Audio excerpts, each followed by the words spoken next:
నమస్తే అండి. నా పేరు డాక్టర్ భవ్య బాయన, కన్సల్టెంట్ సర్జికల్ ఆంకాలజిస్ట్, శ్రీ పూజ మల్టీ స్పెషాలిటీ హాస్పిటల్, హబ్సిగూడ.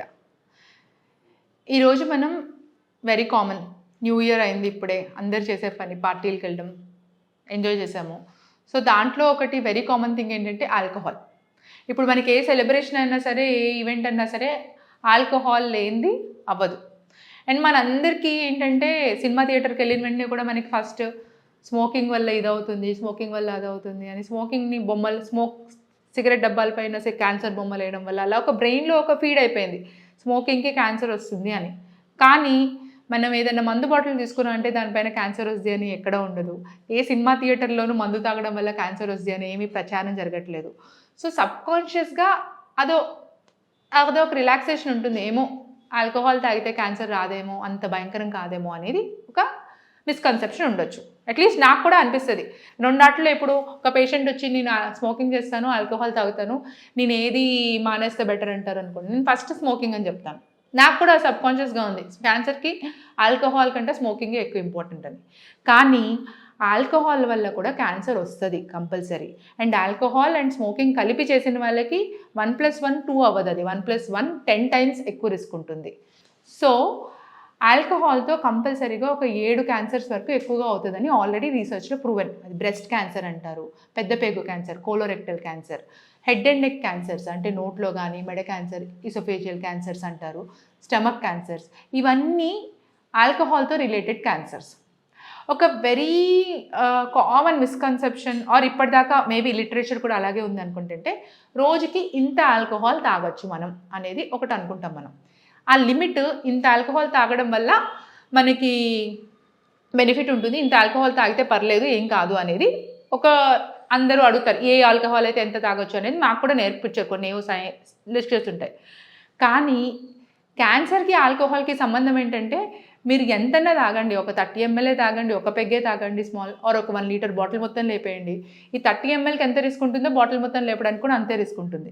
ఈ క్వాంటిటీ అనేది ఎక్కడ యూస్ఫుల్ అంటే హార్ట్ రిలేటెడ్, కార్డియాక్ రిలేటెడ్ పేషెంట్స్లో కొంచెం తక్కువ క్వాంటిటీ తాగితే హార్ట్కి పర్లేదు అన్నట్టు చెప్పారు.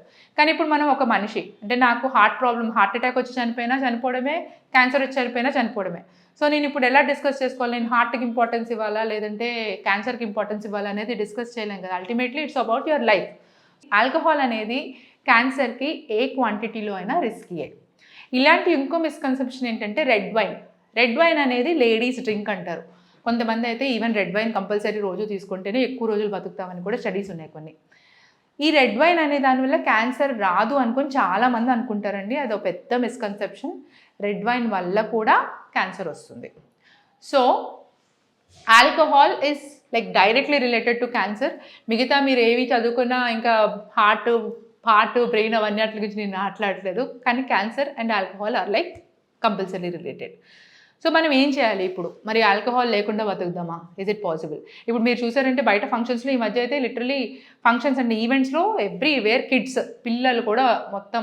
ఇదివరకంటే ఇంకా ఎవరైనా తాగుతుంటే పిల్లలకి ఒక కర్టన్ వేసి ఒక సైడ్కి తాగి అలా ఉండేది. ఇప్పుడైతే అంతా ఓపెన్, పిల్లలు ఉంటారు, పేరెంట్స్ ఉంటారు, అందరం కలిసి తాగుతాం, అందరం కలిసి డ్యాన్స్ చేస్తాము.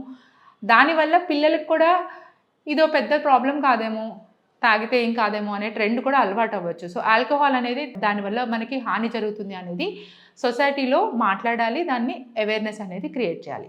అకేషనలీ సోషల్ డ్రింకింగ్ చేస్తాను నేను, మరి ఆల్కహాల్ సేఫా అనేది ఆన్సర్స్ పెద్ద లేవు, కానీ దానికి ఒకటి చెప్తారు. మేబీ ప్రతిదానికి ఒక అబ్సల్యూట్ ఆల్కహాల్ లిమిట్ అని ఉంటుంది. మీరు చూసారంటే అన్ని వాటికి అబ్సల్యూట్ ఆల్కహాల్ వాల్యూమ్ అనేది ఒకటి ఇస్తారు.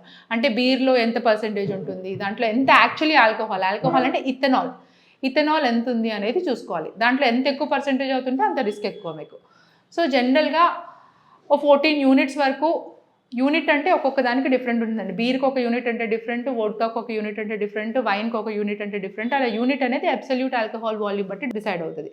సో జనరల్గా యూకే వాళ్ళు అలా రికమెండేషన్స్ ఏం చెప్తున్నారంటే ఒక 14 యూనిట్ల వరకు ఓవర్ 3 days అంటే వారంలో 3 రోజులు అలా స్ట్రెచ్ చేసుకొని తాగితే పర్లేదు, రిస్క్ అనేది అంటే ఎలవబుల్ లిమిట్. ఇంకా ఏదో ఒకటి మీరు తాగుతున్నారు, కనీసం తక్కువ తాగండి అనేది ఒక కాన్సెప్ట్లో ఇలా చెప్పారు. సో మనం ఏం చేయగలము ఇలా ఆల్కహాల్ నుంచి అవాయిడ్ చేయడం? ఆబ్వియస్లీ ఆల్కహాల్ అనేది ఏంటంటే it's more about socialisation, networking, peer pressure. నేను ఒక చోటుకి వెళ్ళాను, ఈవెంట్లో కలిసాను, చుట్టుపక్కల అందరూ ఉన్నారు, నువ్వు తాగవా అంటే అది ప్రెషర్ కింద అవుతుంది ఆబ్వియస్లీ. సో అలాంటి టైమ్స్లో మనం ఏం చేయొచ్చు, సింపుల్ చిట్కాలు ఏమి ఫాలో అవ్వచ్చు అంటే, మెయిన్ మీరు ఓకే సిప్ తీసుకుంటారు తీసుకోండి, తీసుకునేటప్పుడు ఒకటి ఆల్కహాల్ సిప్ మేబీ 60 ml వేసుకునే బదులు 30 ml వేసుకొని దాంట్లో కలుపుతారు కదా మిక్సర్ ఎక్కువ కలుపుకోవడం. అండ్ ఫాస్ట్గా తాకుండా అది మీ చేతిలోనే ఉండాలి కొంచెం ఎక్కువసేపు. పియర్ ప్రెషర్ గురించి నేను మాట్లాడుతున్నాను. నీ గ్లాస్ ఖాళీ అవ్వదు, నెక్స్ట్ పోయారు, సో కొంచెం స్లోగా తాగడం. అండ్ ఒకసారి ఆల్కహాల్ తాగావు చెప్పి నెక్స్ట్ టైం వాళ్ళు పోసేలోగా మీ గ్లాస్ని ఇంకా దేంతోనో నింపేసుకోండి. నాన్ ఆల్కహాలిక్ ఉంటాయి కదా, నాన్ ఆల్కహాలిక్ బియర్ కానీ నాన్ ఆల్కహాలిక్ అంటే ఒక ఆల్కహాల్ డ్రింక్ని ఇంకో నాన్ ఆల్కహాలిక్ డ్రింక్ నెక్స్ట్ ఇంకో ఆల్కహాల్, సో దట్ మధ్యలో మీకు ఒక బ్రేక్ వస్తుంది, తగ్గిద్ది క్వాంటిటీ. ఇలాంటివి ఫాలో అవడం వల్ల పియర్ ప్రెషర్ని హ్యాండిల్ చేయగలుగుతారు. అండ్ నాన్ ఆల్కహాలిక్ సేమ్ ఇలా కంపెనీ నెట్వర్కింగ్ మీరు అందరితో కలిసి ఉన్నారు, సో నాన్ ఆల్కహాలిక్ ఆప్షన్స్ కూడా ఉంటాయి. దాంట్లోంచి ఆల్కహాల్ తీసేసి ఆర్ లో ఆల్కహాల్ అంటే పర్సంటేజ్ తక్కువ ఉంటుంది కానీ ఆల్కహాలే, ఆ పర్సంటేజ్ తక్కువ ఉండడం వల్ల మీకు కొంచెం బెనిఫిట్ ఉంటుంది. సో ఈ లో ఆల్కహాల్ అనేవి కూడా ట్రై చేయొచ్చు. ఇవి కాకుండా one more very important problem ఆల్కహాల్తో ఏంటి అంటే, ఆల్కహాల్లోనే మీకు షుగర్స్ ఉంటాయి, క్యాలరీస్ ఉంటాయి. అది న్యాచురల్గా షుగర్ క్యాలరీ అనేది బాడీలోకి వెళ్తుంది.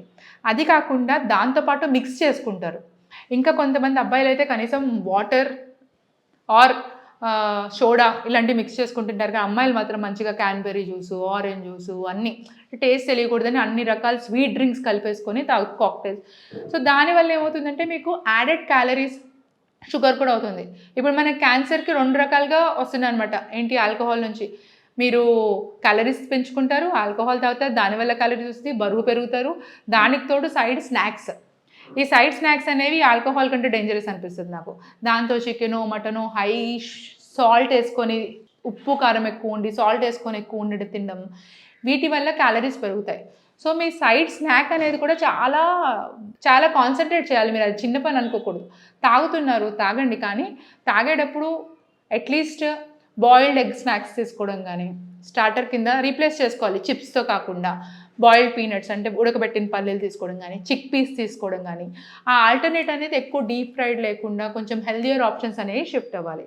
అండ్ ఎంతవరకు కుదిరితే అంతవరకు ఈ కాన్సన్ట్రేట్స్ ఫ్రూట్ జ్యూసెస్లో కూడా షుగర్స్ ఎంత ఉన్నాయో చూసుకొని షుగర్ తక్కువ ఉన్నది అనేది ప్రిఫర్ చేయాలి. సో మన ఫస్ట్ ఆప్షన్ ఏంటంటే ఆల్కహాల్ అబ్సల్యూట్గా తీసుకోకూడదు, ఇది బెస్ట్ ఆప్షన్. లేదు నేను తీసుకోవాలి, అట్లీస్ట్ క్వాంటిటీ తక్కువగా తీసుకోండి. ఆ క్వాంటిటీ తక్కువ తీసుకుంటూ మిగిలింది స్లోగా తాగండి, మిక్స్ చేసుకోండి. ఒకదాని కంటిన్యూస్గా ఆల్కహాల్ కాకుండా ఒకటి తర్వాత ఒకటి మార్చుకుంటూ ఉండండి. అండ్ కుదిరితే లో ఆల్కహాల్ వేరియంట్స్ అనేవి దొరుకుతాయి, అలాంటివి సెలెక్ట్ చేసుకోండి. అండ్ ఆల్కహాల్తో మెయిన్గా సైడ్ క్యాలరీస్ ఎంత అవుతున్నాయి, మీరు ఎంత స్నాక్ తీసుకుంటున్నారు అనేది కంపల్సరీ మానిటర్ చేసుకోండి. ఇంకా మీరు ఏమన్నా ఆల్కహాల్ గురించి మాకు టిప్స్ ఇచ్చి ఫర్దర్గా ఆల్కహాల్కి అలవాటు పడిపోయిన వాళ్ళకి ఎవరైనా హెల్ప్ చేసే మార్గాలు ఉన్నాయంటే కామెంట్ సెక్షన్లో కామెంట్ చేయండి, దాని గురించి ఫర్దర్గా డిస్కస్ చేద్దాం. Thank you.